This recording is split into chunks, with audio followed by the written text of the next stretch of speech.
अस्सलाम वालेकुम दोस्तों, मेरा नाम अकरम उदास। मैं सब दोस्तों का शुक्रिया अदा करांगा जिन्होंने साडे ईद के उत्ते वड्डा ड्रामा देखा और ड्रामे का मज़ा आया। जिन्होंने नहीं टिकट मिल सकी, जोड़े वापस गए ने, मैं उन्होंने अगे बड़ी बड़ी सॉरी करांगा। जुमेरात तक साडा वही ड्रामा है जोड़ा ईद ते असीं कर रहे सां और बहुत इंजॉय किया। पब्लिक फैमिलियां ने आके ड्रामा देखा और ड्रामा तुसीं पहले भी मेरे जिन्ने भी देखे ने वेखे होने ने कि कोई ऐसा फाशा गल नहीं होंदी, कोई ऐसी विच जूमैनी गल भी नहीं होंदी कि जिहदे शर्मिंदगी होवे।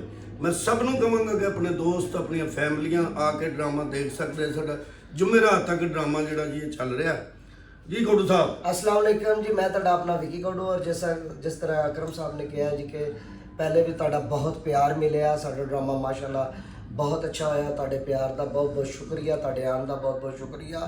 ये ड्रामा साडा जुमेरात तक चल रहा है और तुसीं आप भी आना, अपने दोस्तों भी लैके आना और प्यार अपने का सबूत देना। थैंक यू, बहुत बहुत शुक्रिया। नहीं, वो जेडे बंदे वापस गए ने, हाँ जी, हाँ जी, जेडे आए नहीं चाहत नाल लाहौरों, फैसलाबादों, अपना जेलम तो, गुजरातों, वजीराबाद तो, सियालकोटों, पिंडी तक पब्लिक आई है साडे कोल। उन्हां नूं अगे टिकट नहीं मिली, वो बेचारे की दिल च लैके गए। यही रिक्वेस्ट उन्हें अगे करांगे कि असीं ड्रामा है जुमेरात तक कर रहे हैं तो तुसीं आप भी आओ दोबारा। ਤੁਹਾਡੀ ਮਿਹਰਬਾਨੀ। सब दोस्तों जी इकट्ठे होकर ਅਸੀਂ इंतजार कर रहे हैं जुमेरात तक ड्रामा। फिर इंशाल्लाह इकट्ठे होवांगे ਤੇ ਜ਼ਿੰਦਗੀ ਦੇ ਵਿੱਚ ਜ਼ਿੰਦਗੀ ਰਹੀ ਤੇ ਫਿਰ ਮਿਲਾਂਗੇ। अस्सलाम वालेकुम। अस्सलाम।